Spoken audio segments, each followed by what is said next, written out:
Hey, Klaus here, e-commerce business coach. Welcome to my channel. In this training video, I will talk about e-commerce pricing strategies and pricing offers that you can use for your own store. So let's get into it and have a look at the presentation.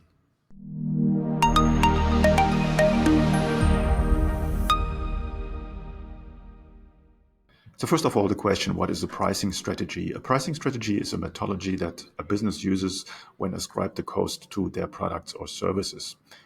Fundamentally, there are three different pricing strategies, which is quite clear. So there's a price above your competition, there's a price the same as your competition, and we can set the price below our competition.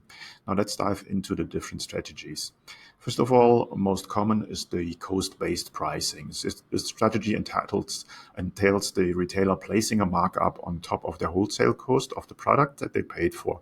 This is also known as keystone pricing. So basically, whatever your price is by sourcing or producing your product, you just put a markup on it, and that will be the final sales price for your customer.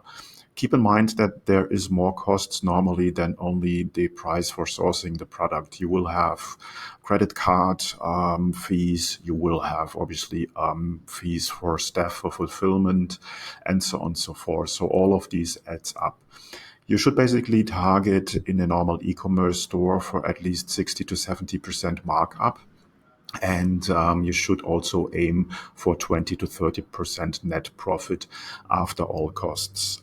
So keep this in mind that you do your calculation very, very good on cost-based pricing, that at the end of the day, you're not losing money on selling your products.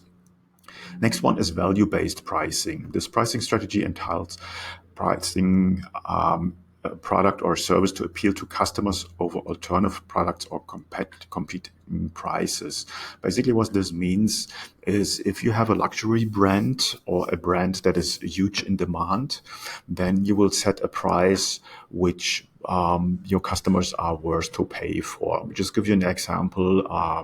As I said, just if you have a Marni or some kind of luxurious brand, they are at the end of the day have a value-based prices because you can get a similar, T-shirt or whatever for the same with the same quality for a lower price, but obviously doesn't have the brand name attached to it. So whenever you build up a brand and people attach a certain value to it, which is not really related to what the product is worth in producing it, then you can go the route of value-based prices. And obviously with that, you can have a far higher profit margin. So obviously with that, you need to build up a brand or a value that, or a perceived value for your customer that are willing then to pay that price for your product. This model, as I said, might work for you if you have a cult-like follower base, if you have an established brand known for the quality, or you sell a product in a controlled environment. That means if you do not have any competition in your market. And there's a couple of scenarios that where that can happen. Then obviously you can set the price in the range that you like to. Perfect world scenario. Next one is competitive pricing, market-based pricing. With a competitor-based pricing strategy, you simply monitor what your direct competitors are charging for a particular product, and you set the price relative to theirs. So very, very common, especially if you have a product which is more sort of a commodity, where it is easy to do a price comparison. Then you will probably end up doing this.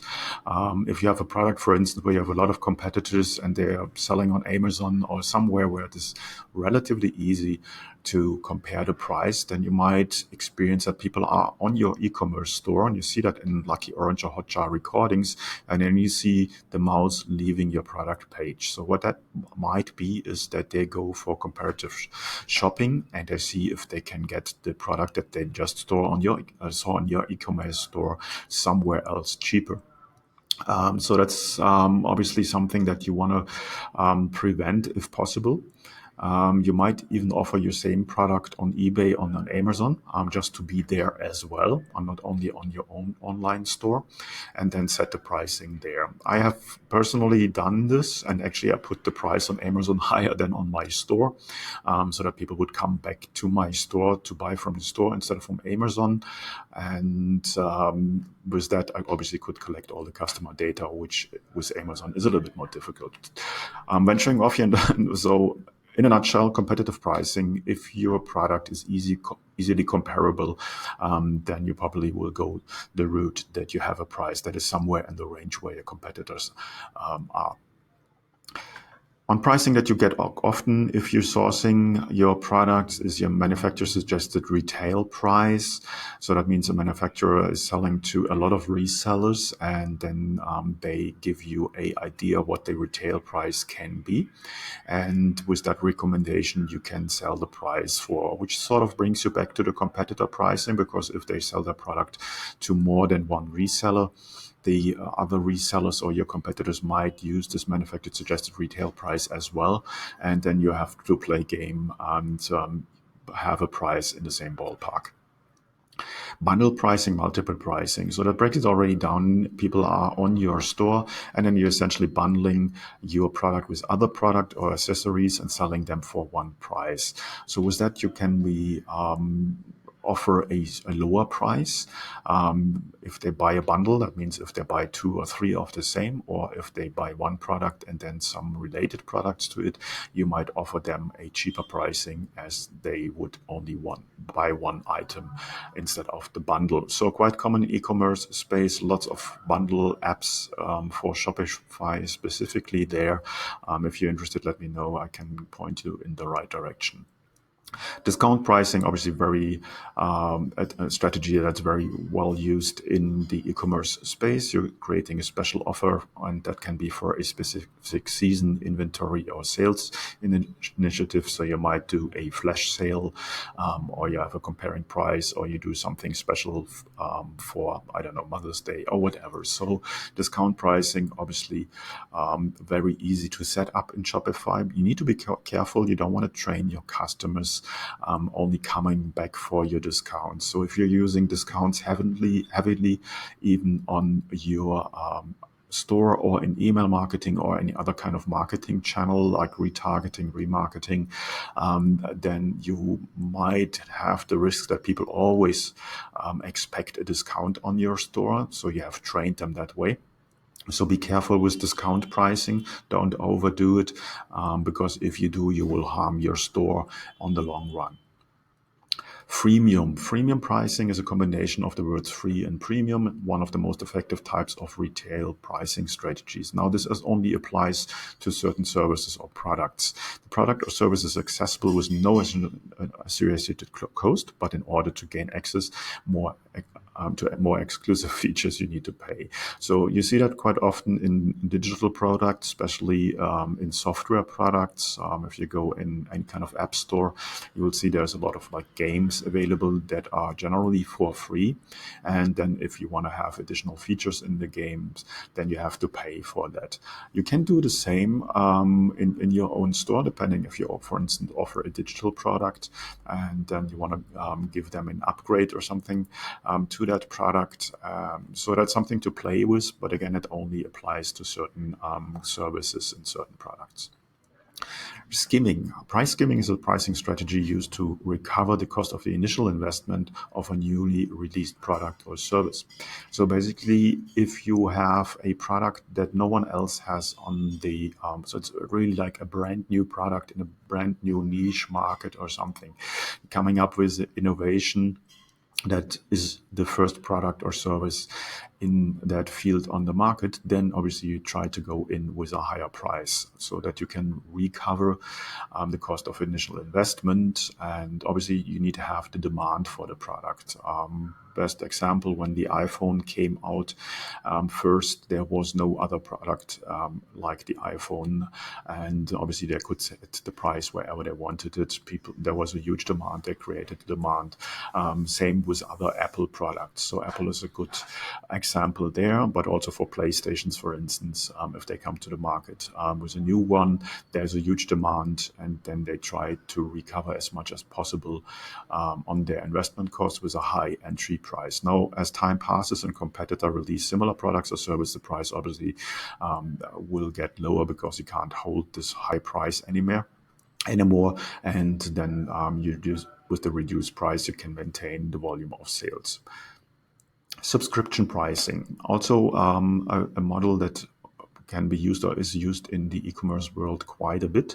Now, importantly, there is different ways to do subscription pricing. I will go into these here. I have a more in-depth training in my e-commerce success coaching and mentoring program on that one, so I only will touch on this one, and the more in-depth view you will see in the lesson in my program. So with a fixed flat rate pricing model, it's very simple. You have a single product and a fixed price per month.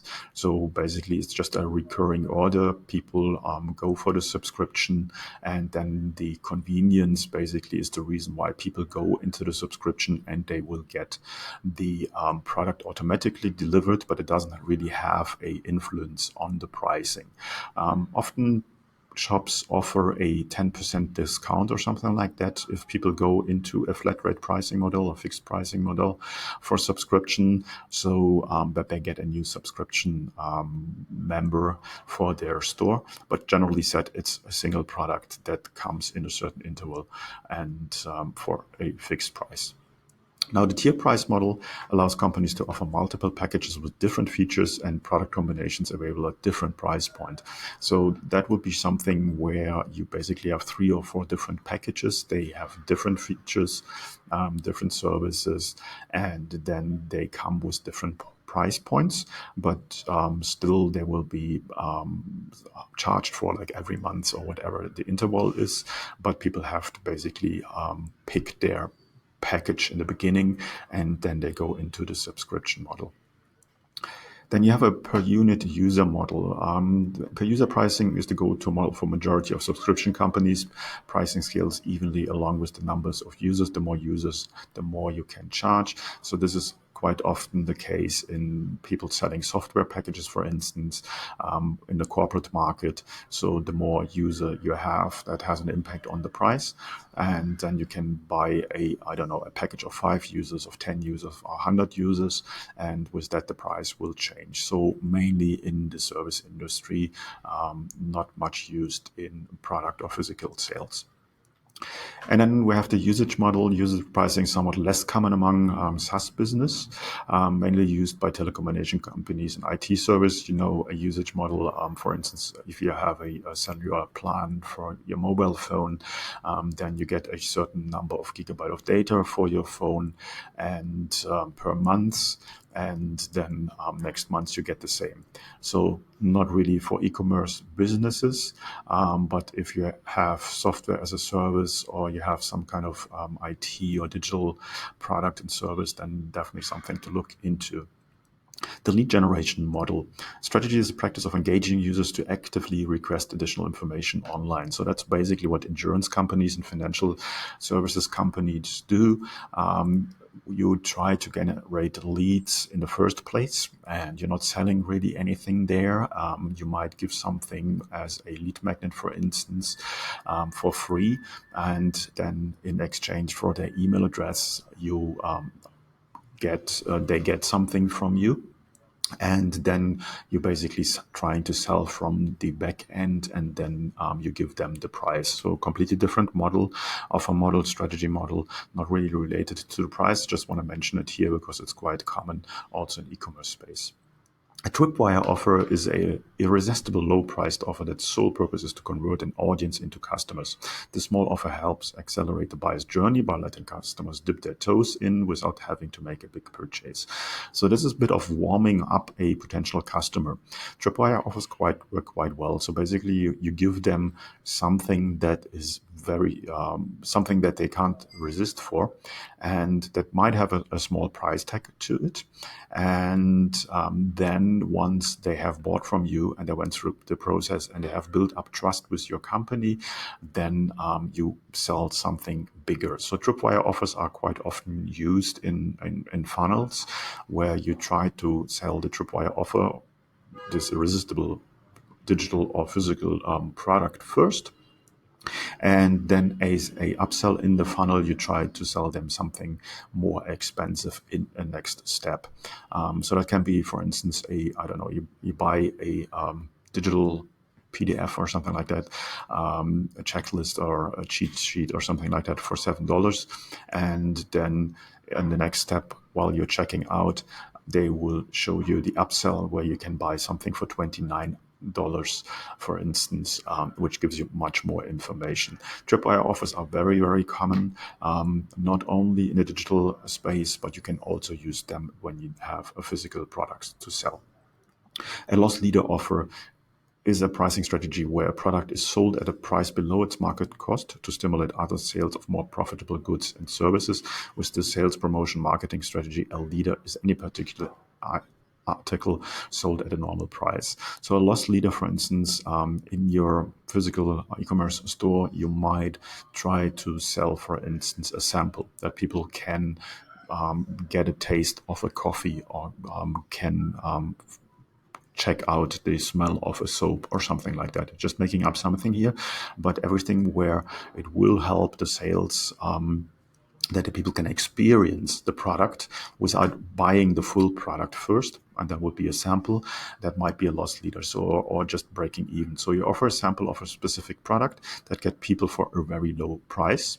And then you try with that, you obviously try to get them in as a customer and convince them from whatever the benefit and feature of the product is so that they buy more. So you try either to break even, that's what I would recommend. So you can give the product away for a very low price and then try to recover with the shipping cost. Or you willing to have a bit of a loss, but getting a new customer in if they like the product. As tripwires, loss leaders are very, very common in the digital and in the physical e-commerce space. Free shipping offer, sort of similar, but not. So free shipping offers were used quite a lot in the past. I think the bit of the trend is over, but you still can make money from it if you want to. So basically, you give away a product for free. So nothing to buy there, but you charge the customer for the shipping costs, and then you try to make some money from the shipping costs, or just try to break even. So very, very common. It obviously depends on what your product is. That only works with low price items, obviously, because you can only charge so much for shipping costs. But to get new customers on board and then trying to basically make a profit in the second or third sale and win them as a returning customer will help your business. And that's basically it for the different pricing and offer strategies that I can offer you here.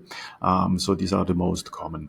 If you want to learn more on how to run and scale an e-commerce business based on Shopify platforms, my e-commerce business success coaching program is open. I only work with a very limited number of clients each month. So if you're interested, head over to my website, www.klauslauter.com, and have a look there. And otherwise, if you like my channel, please subscribe, like, and do all the other stuff, as you know. And I hope to see you next week in the next video. Thanks, and chat soon.